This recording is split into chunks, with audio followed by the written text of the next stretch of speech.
Thank you, Dr. Kunal. Good morning. I would like to start by thanking the organization for the invitation to share with you the work we are currently doing at the Ministry of Health. I'm fully aware that I'm the last person standing between you and lunch.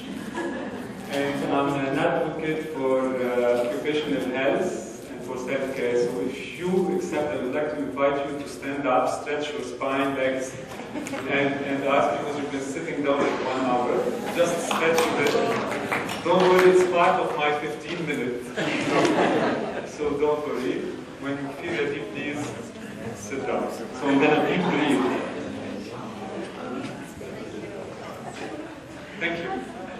So as an advocate for mental health, I must say that first, I'm happy to be part of this conference, because usually mental health is left aside. And I know it's not on purpose, but still we're the last to talk, and we're very limited on time, which is the case for mental health in general when it comes to health globally. Mental health is never a priority. And we're talking about NCDs.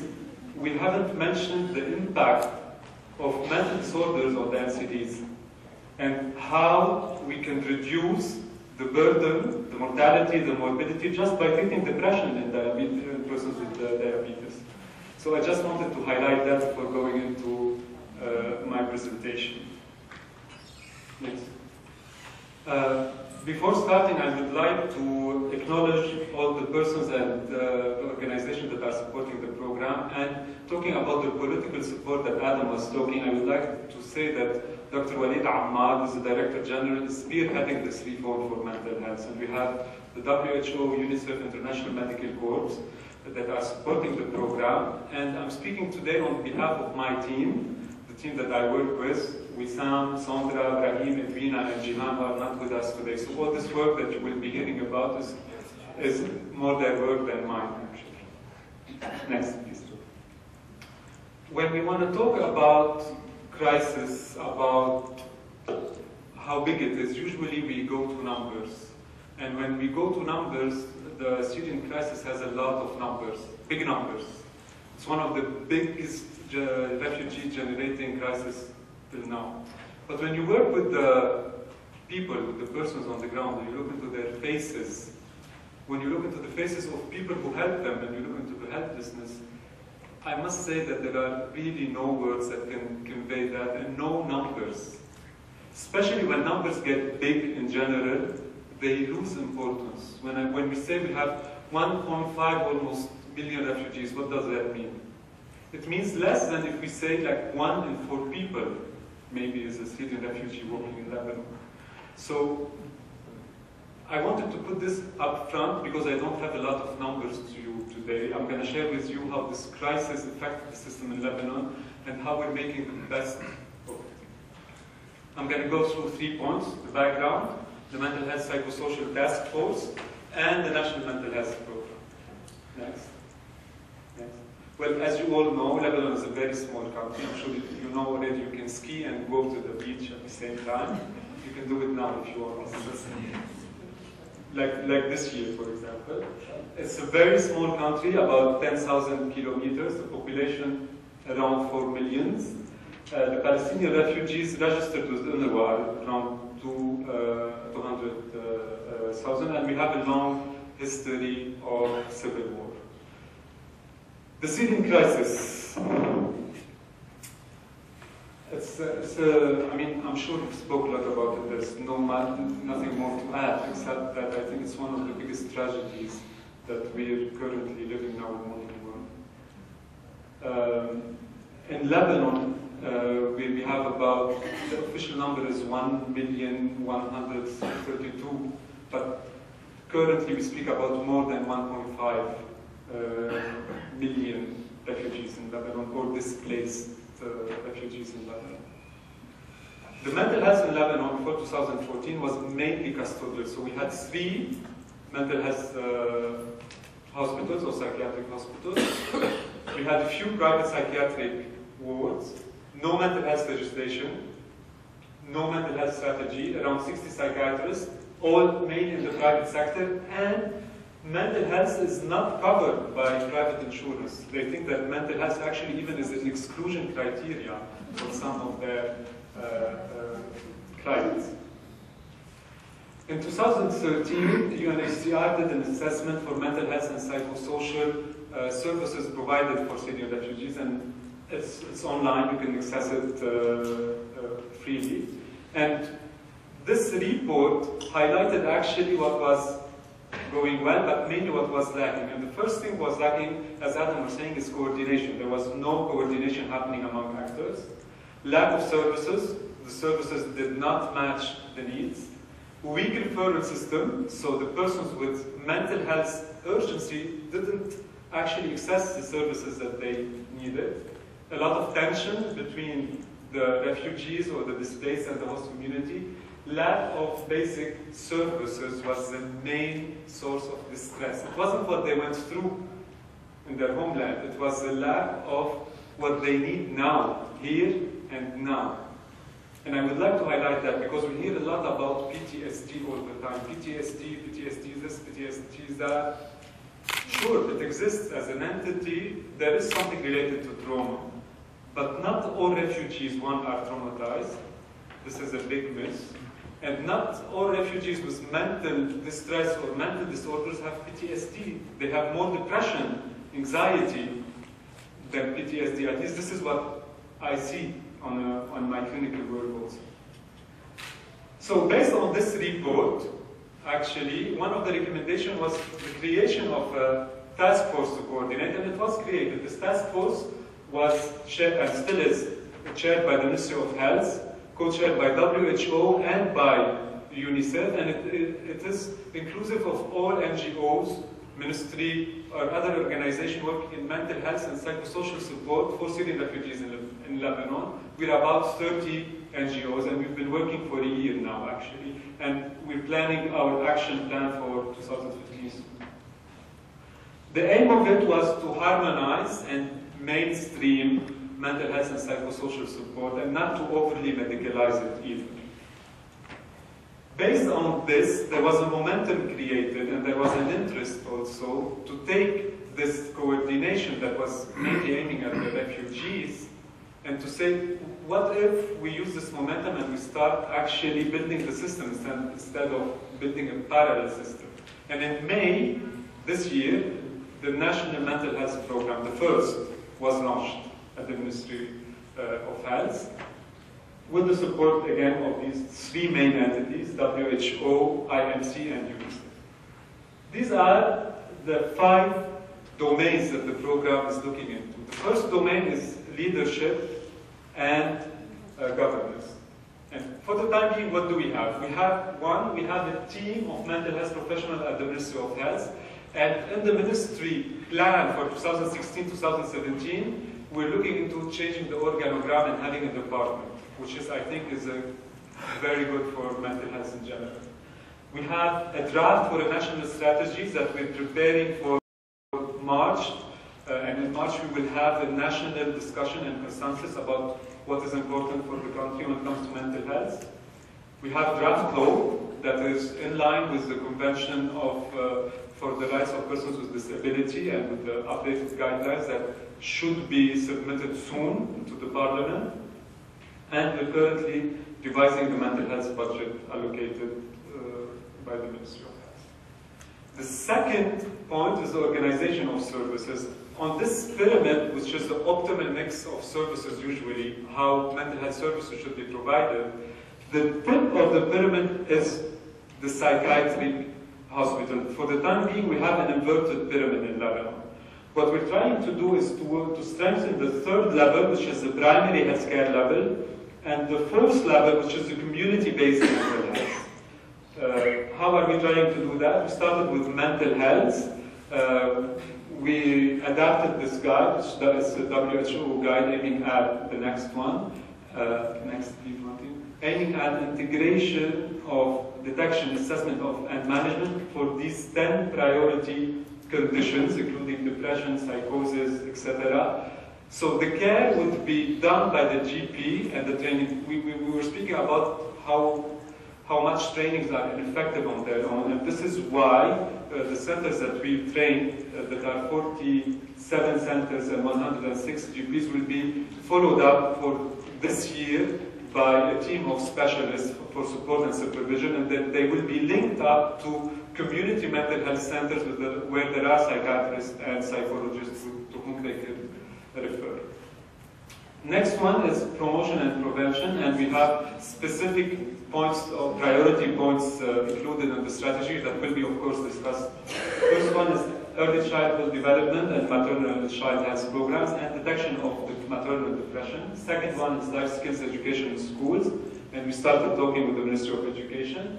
Third is harm reduction, and now we have funds to work with a national strategy for prevention of substance use and for upscaling treatment and rehabilitation also for persons with addiction problem.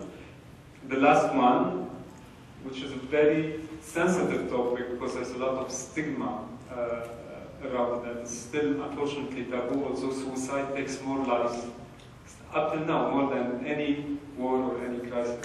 So it takes more than 1 million lives per year.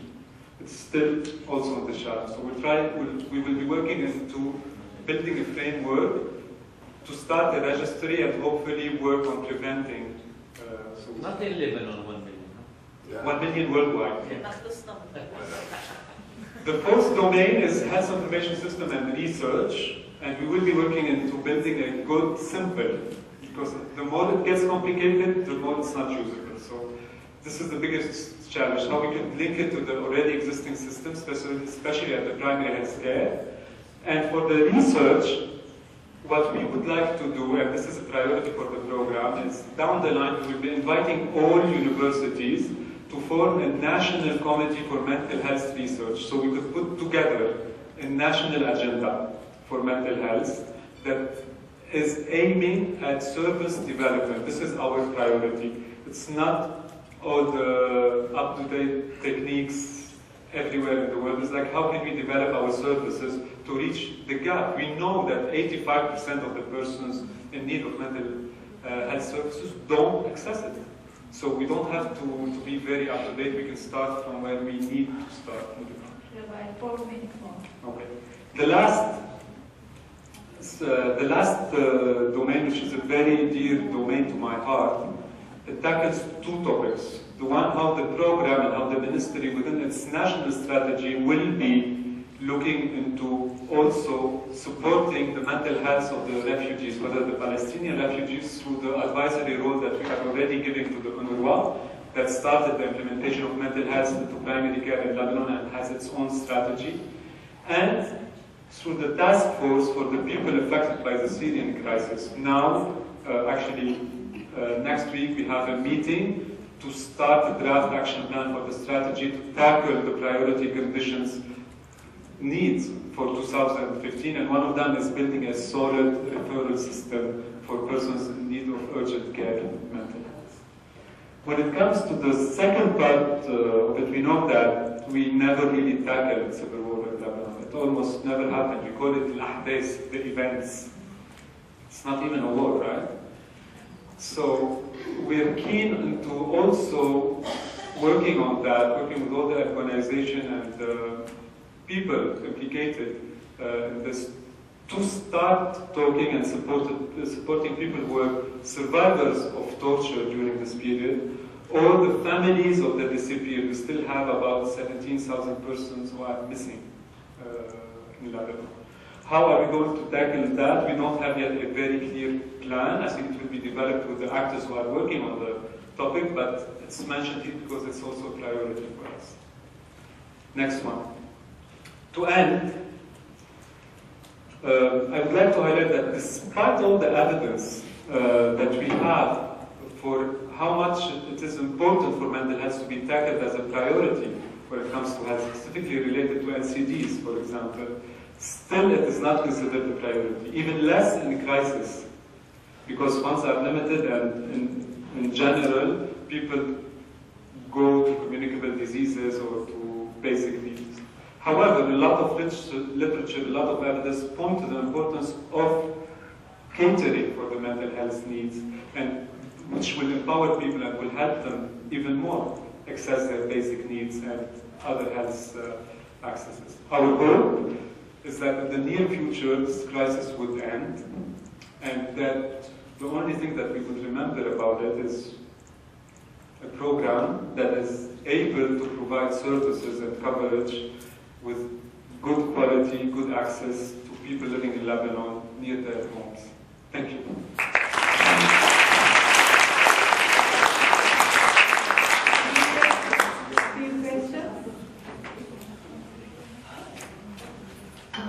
Thank you, Rabia, for a very interesting presentation. I will just try to, some of the points we reiterated when you visited me at the order. We would like the order of nurses and maybe other health professional orders to be represented on the task force. And I think it's very important to have them on board, because you want to make sure you have them in the organogram, and that's solid and important.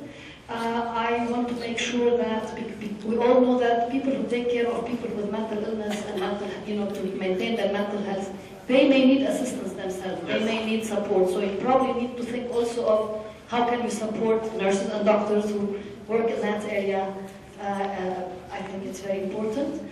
And we have in this our initiative, when you came over and we spoke about the initiative for public health nurses being reinvigorated and the role picking up again, having universities under the umbrella, because we have the expertise there, but not to marginalize people in the practice, because they're also they have a wealth of experience, but building that kind of capacities together and bridging the gaps. Thank you.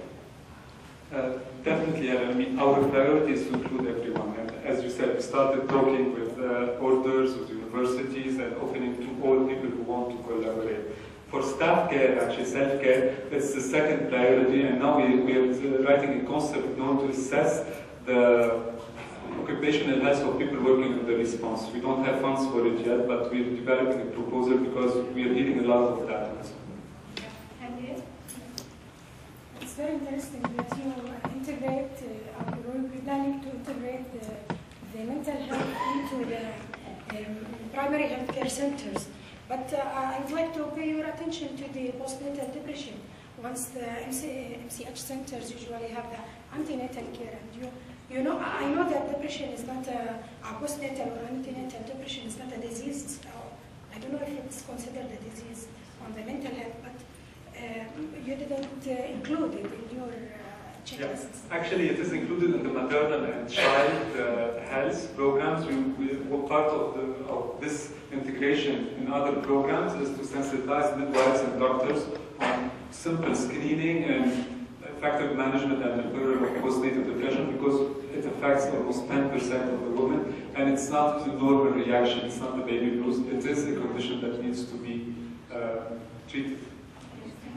My question is to other questions, if possible. I mean, you point out the role of the international organization in producing of research work during the humanitarian crisis.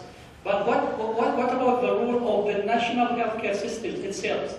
I mean, in terms of absence of research agenda, in terms of absence of research capacity in these systems, so is there any role for these national healthcare systems in producing and addressing research work for these issues?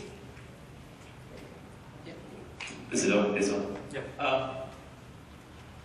Yeah, I mean, in each of these countries, the health information systems are set up, but I mean, the crisis did sort of expose how, well, major data gaps and also major research gaps. I didn't go on too much about that because the argument gets a bit old, of constantly criticizing ministries of health. Yeah, I mean, there is a huge need for more research. But I think Turkey sort of leads the way on that. The healthcare services, but the Ministry of Health collecting good data on health conditions. The question I had for Rabi was actually on, in terms of mental health, do we actually know what the scale and severity of the situation is amongst refugees and amongst Lebanese? Anyway, I think we'll